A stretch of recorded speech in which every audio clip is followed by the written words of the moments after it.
On en parle aujourd'hui à Bagdad comme de la plus désastreuse erreur de Saddam Hussein. Le 2 août 1990, l'Irak envahit le Koweït, sonnant le début de la guerre du Golfe. À l'époque, cette décision est à peine comprise, même par les officiers de l'armée.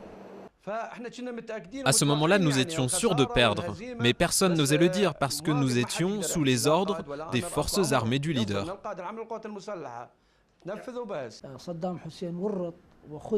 Je pense que cette décision a été prise par Saddam Hussein et quelques autres,